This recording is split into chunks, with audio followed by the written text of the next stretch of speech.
welcome. So today I'm going to be talking to you about Top Gun Maverick, which I saw 2 nights ago, and straight off the bat, this movie impressed the hell out of me. It was incredible. I've been looking forward to this for so long, and it did not disappoint. So the wife and I went to a 6 p.m. viewing at the local Gold Class cinema where you get food brought to you, nice recliner seats, very, very comfortable on a Tuesday night.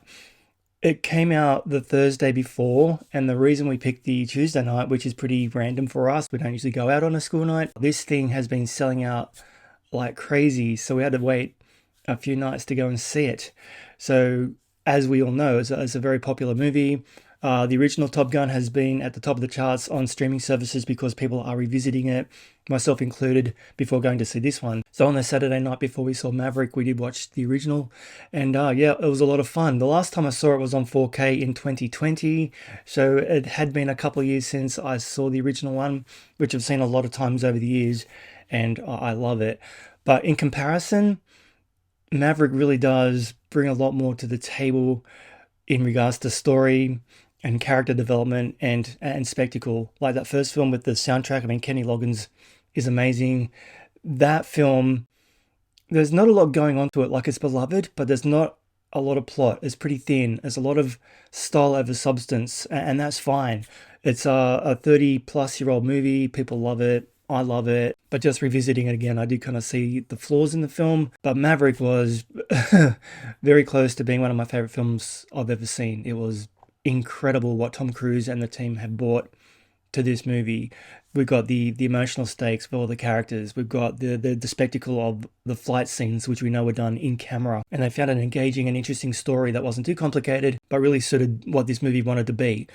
And I've just give it an amazing 10 out of 10. It was phenomenal. So I might go into spoiler territory a little bit, so just be mindful. If you've not made up your mind about seeing it yet, I'm not really going to convince you either way. I mean, this thing is a juggernaut. You either want to see it or you don't. Fans of that first movie definitely will want to go and see it. Do you need to see that first film to watch this one? No, you can go in blind and enjoy this film on its own merits. But if you have seen that original film, then yeah, it's definitely going to have some emotional and nostalgic impact for you in regards to the story. So directed by Joseph Kosinski, and I think this film is going to open up a lot of doors for him.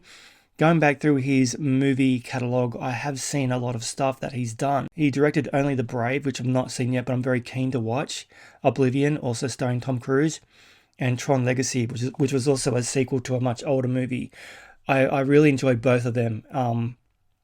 They're very cool, so I'll be definitely keeping an eye on whatever this guy does next. And of course, the cast list. So Tom Cruise, once again, returning as Pete Maverick Mitchell.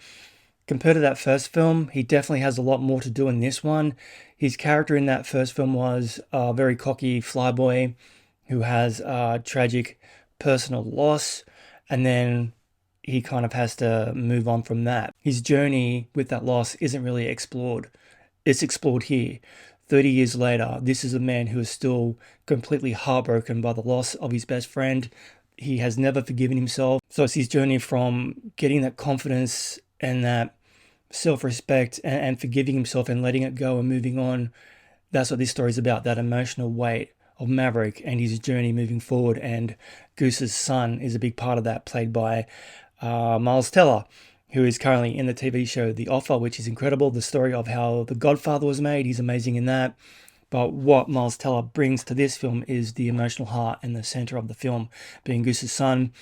He's never really forgiven Maverick, and I don't want to go into spoiler territory too much, like I said. So obviously Maverick, being Goose's best friend, has stepped into the role of father for Bradley and tried to direct his kid and be there for him. But then some decisions that Maverick made in regards to Bradley's career really kind of set things back a little bit. So the animosity is there. So Bradley hasn't really forgiven Maverick for the death of his father and the decisions he made in regards to his career progression. So that animosity is forefront and center. We have Jennifer Connelly playing Penny Benjamin, replacing Kelly McGillis from that original film. Kelly McGillis' character's not in there. She's never even mentioned. We have one shot of her in a flashback scene, but she's barely given any screen time at all or talked about. So Jennifer Connelly's playing a new character, a new love interest. So what I did kind of find interesting, and my wife agrees with me, in that first film, the relationship between Kelly McGillis and Tom Cruise was very rushed. Like they have the bar scene where they sing that song to her, "You've Lost That Love and Feeling," and then pretty much the next day she's confessing her true love for him. So that felt very rushed and forced. In this one, it's already established that Penny and Pete have had a relationship, an on again, off again thing. So they have a history. So when they have a relationship form in this film, it doesn't feel rushed. It's just part of their story. So having said that, though, Jennifer Connelly is an amazing actress. I love her and everything that she does, but I feel like her character in this was pretty much the side salad.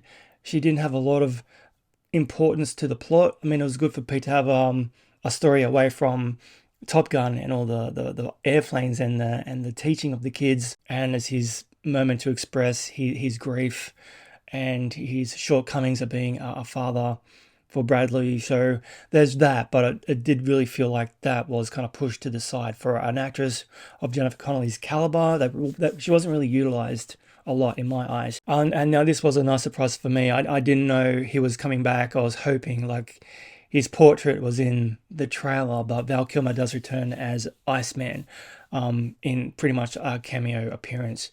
Now, in real life, Val Kilmer has had to deal with throat cancer, so he really has lost the ability to vocalize and communicate well. He's okay. Apparently, he's okay now. He's getting better, but his throat is very, very damaged, and they utilize that in this story. They write that in, that Iceman has had some kind of an illness, and it's portrayed in this film. And I really appreciated that they didn't try to dub his voice or anything like that. They included it. They really wanted him back, so they had to include his ailment. So it was very, very nice to see Val Kilmer again as Iceman. And going through the rest of the cast, we have John Hamm as Cyclone. He was very good.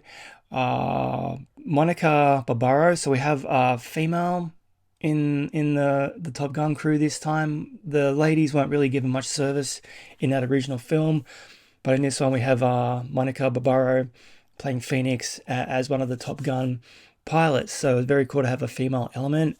Lewis Pullman, the son of Bill Pullman, is in here as Bob.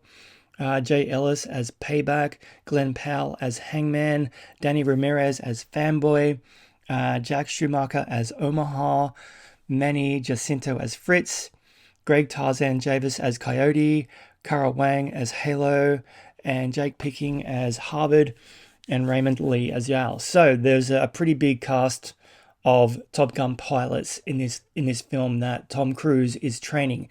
He's the best of the best, so he's got to train the other best of the best to be the next best of the best. But what I did like about this film is that even though it's got a pretty big cast of characters, all of them have their pilot helmets on, right? And it's got their call sign front and center, just like Maverick and Goose and Iceman right on the front. So you're not really going to not know who is in frame at any particular time. And they do give some moments to the entire cast and really round out and flesh out the characters, which I found very, very cool. So in that first film, we definitely had our cliques, but there was only really four main characters in that movie. But in this one, it's a bit more fleshed out and well-rounded. If we remember, at the end of that first film, he came second to Iceman, so he decided that his career choice was going to be an instructor at Top Gun. So he's gone and done that. But apparently that only went for a couple of months, fell apart, and he's moved on to other things. He served in the Iraq War, and now he's kind of just a test pilot. So 30 years have passed. He's been doing other things, and Top Gun has not been a second thought for him.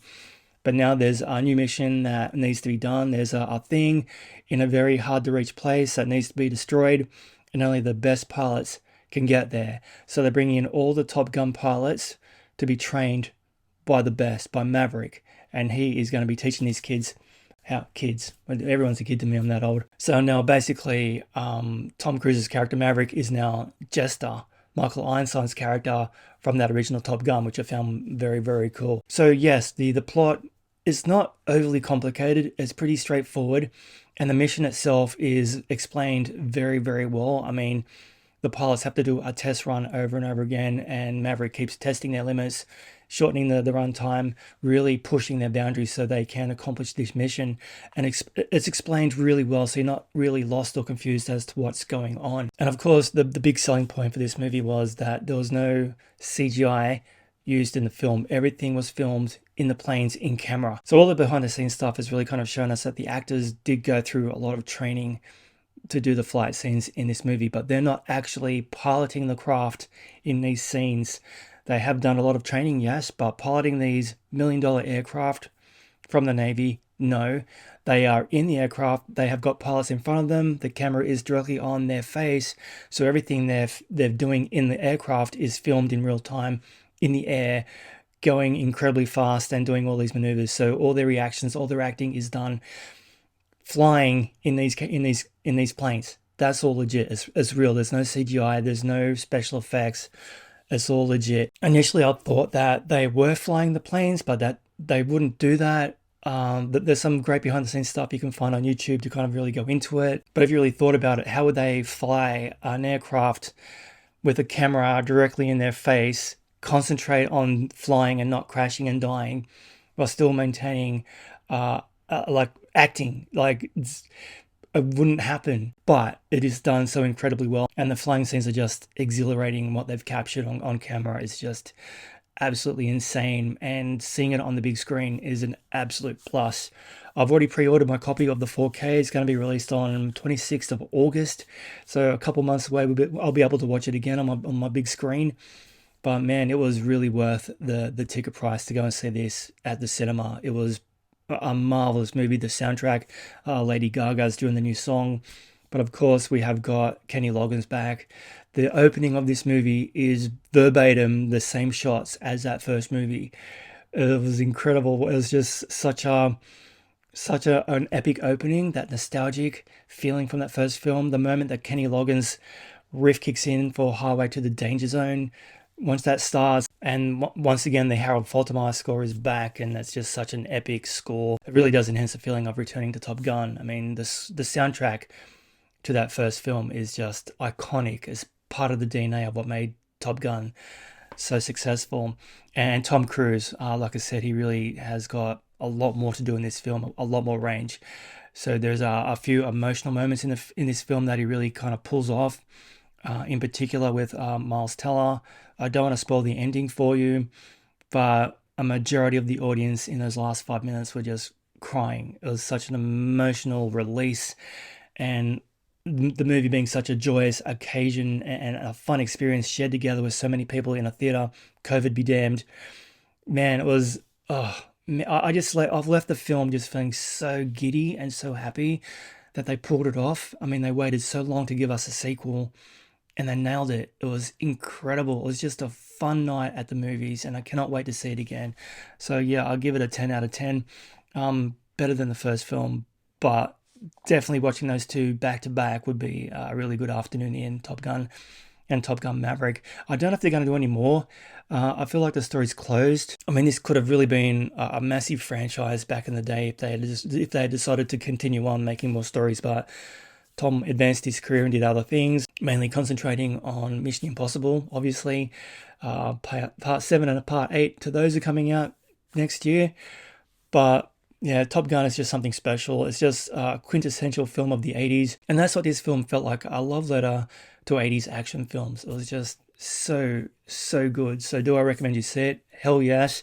I'm hoping you've already seen it watching this review, because like I said, I have kind of spoiled some stuff. But if you're really kind of sitting on the fence, then yeah, check it out. And if you want to watch the first one, you can stream it anywhere now. Check it out, and go and watch this one like a lot of other people are doing. It's just a really good time at the theater.